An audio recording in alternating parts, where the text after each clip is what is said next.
Inilah penjelasan vaksin Nusantara. Selamat mengikuti.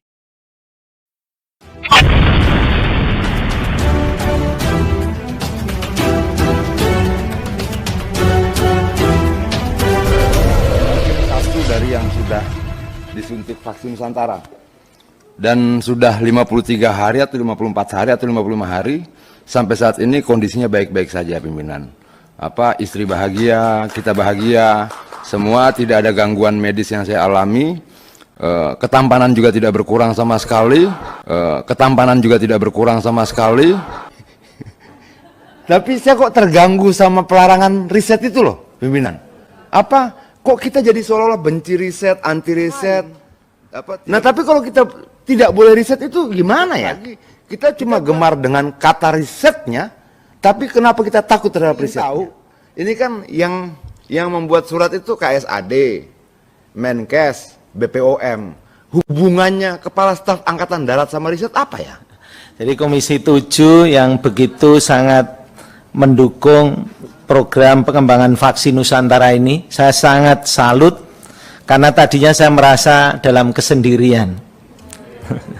Jadi mudah-mudahan nanti dukungan ini bisa terwujud dengan legalitas untuk uji klinis 3. Karena rasanya saya klinis kok dilarang itu baru terjadi di sini, di Indonesia. Dan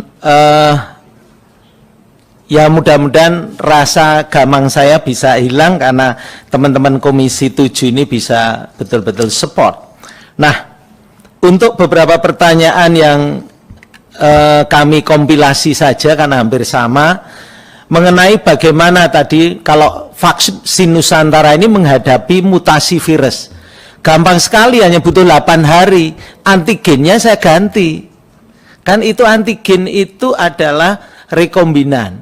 Jadi dari spike S kita tinggal lihat dia mutasi mana, ya tinggal kita gabung-gabung aja. Tadinya broad spectrum, tinggal kita tambahi dari mutasi kayak sekarang Inggris, India, maupun juga Afrika Selatan. Dan sekarang yang sedang saya pesan untuk antigennya untuk uji klinis 3, itu termasuk 3 varian itu sudah saya masukkan.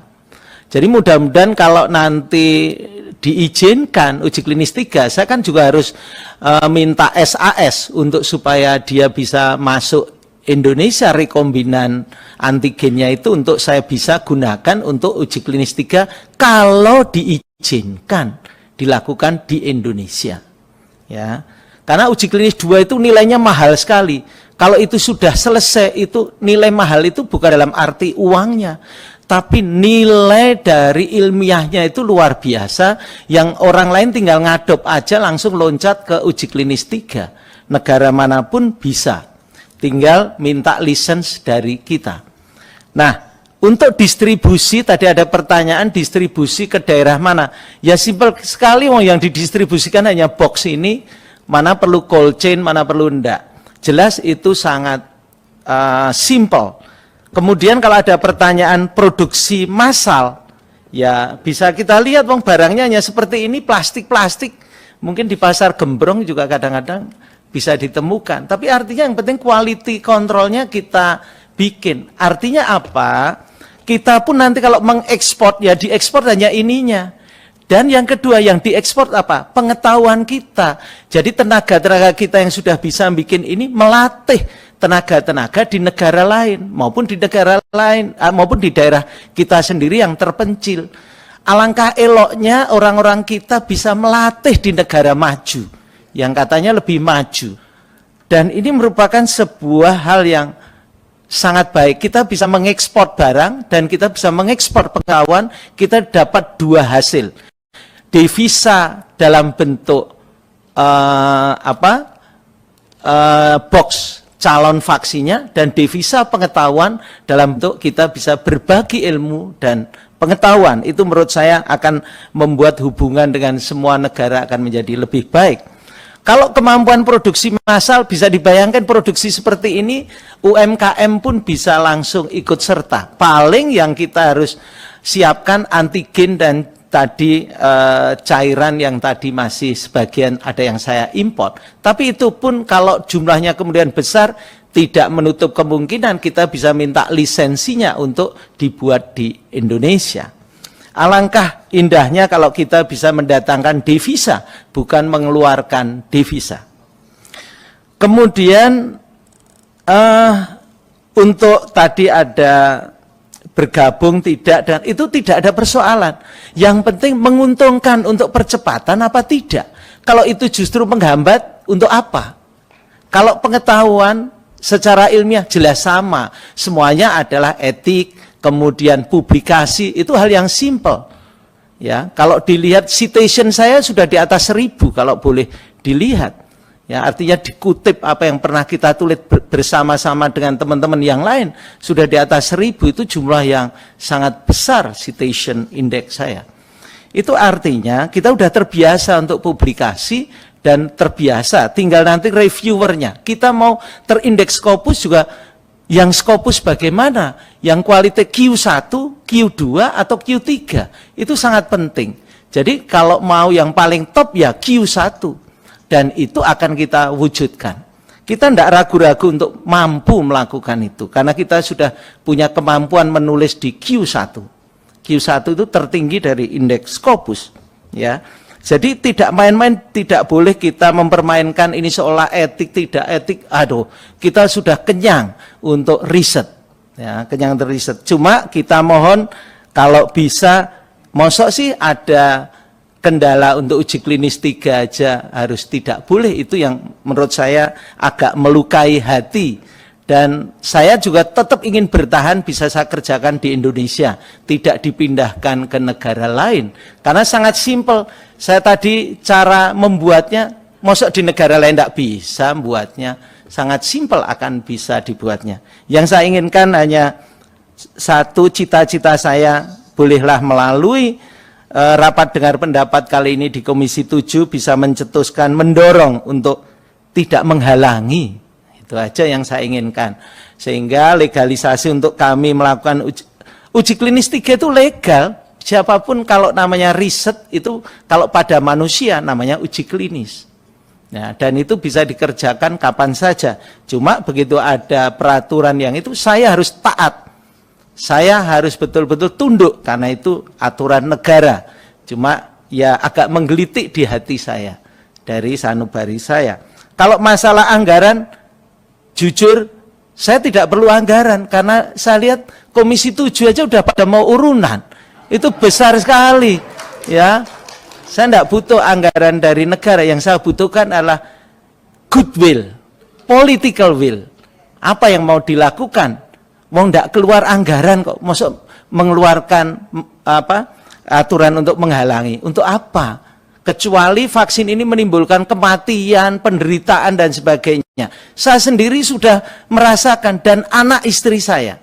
Artinya apa? Saya sudah siap melakukannya dan saya sudah tahu, yakin kalau Pak Adrian ikut, itu kan saya anggap orang lain. Tetapi kalau istri itu bagian hidup saya, anak bagian hidup saya, itu menurut saya sebuah hal yang keyakinan kita bahwa vaksin itu aman. Dan hasil dari uji klinis 1 dalam 6 bulan, saya dapat laporan dari Dr. Yeti selaku penguji, itu dalam 6 bulan memang sangat safety, tidak ada yang tertular dari semua hasil pasien uji klinis 3. Padahal pasien uji klinis 3 ada yang memang kerjanya cleaning service di area COVID-19, dan itu saya sangat bersyukur.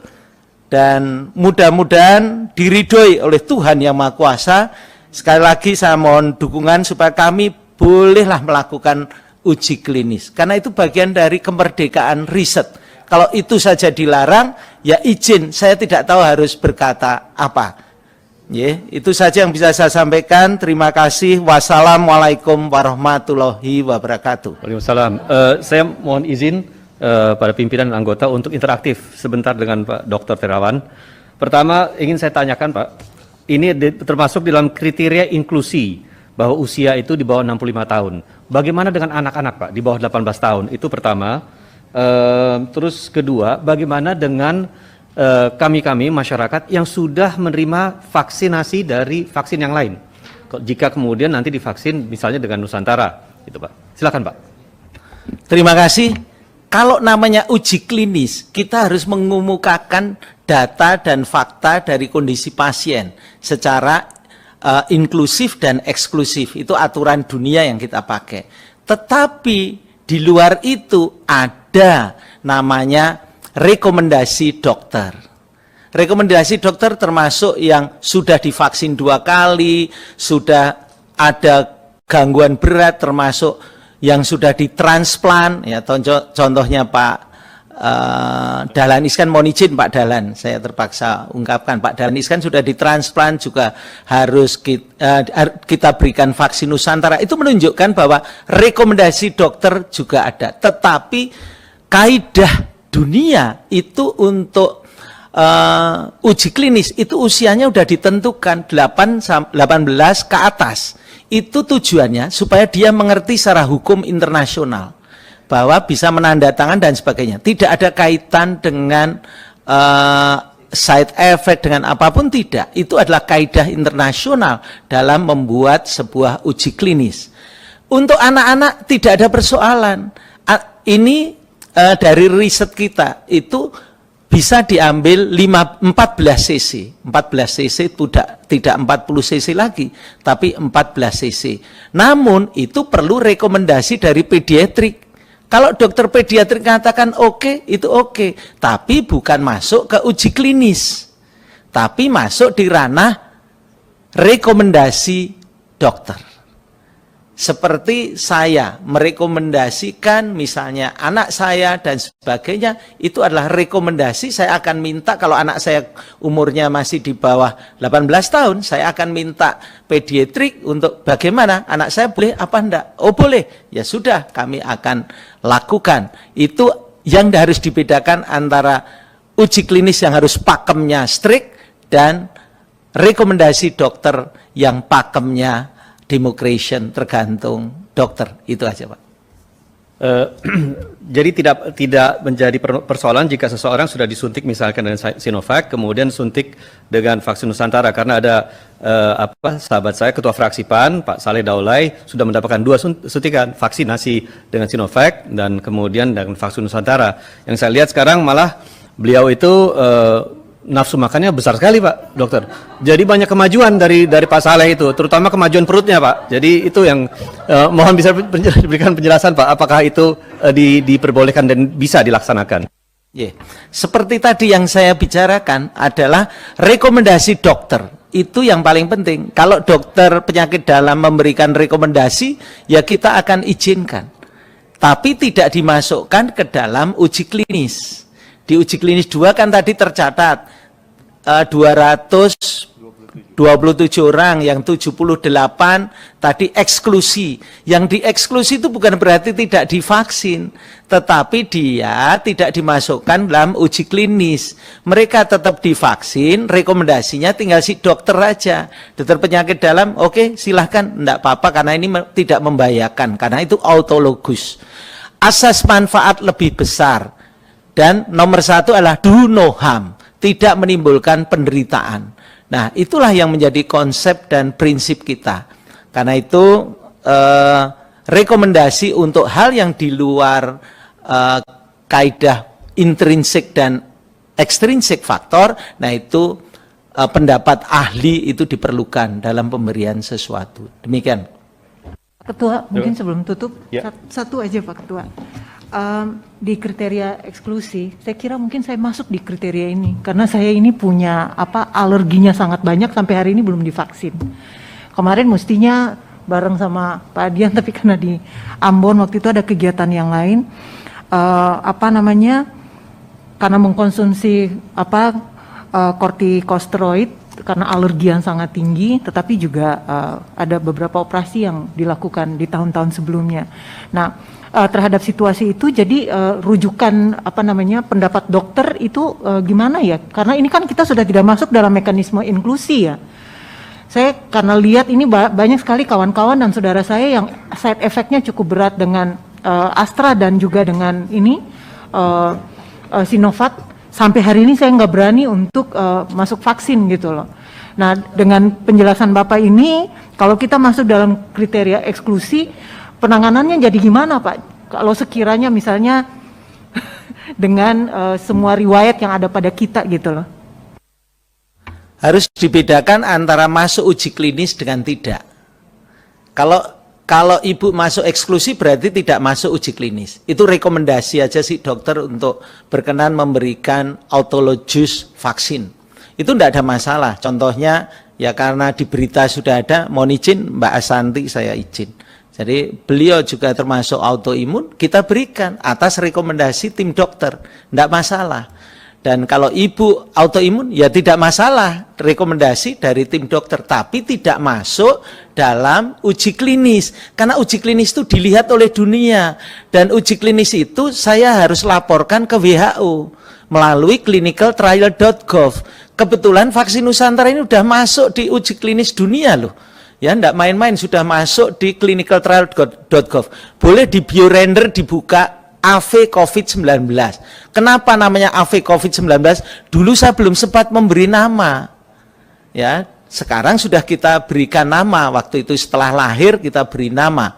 Kan waktu kita rancangan penelitian, rancangan riset uji klinis, kan kita harus laporkan ke WHO. Dan begitu sudah jadi, kita sudah mulai nyuntikkan, baru kita beri nama. Jabang bayi sudah lahir, jadi baru ada namanya. Kalau dulu jabang bayi belum lahir, tidak boleh kita kasih nama. Pamali nanti mohon izin. Jadi izin untuk yang tidak masuk kriteria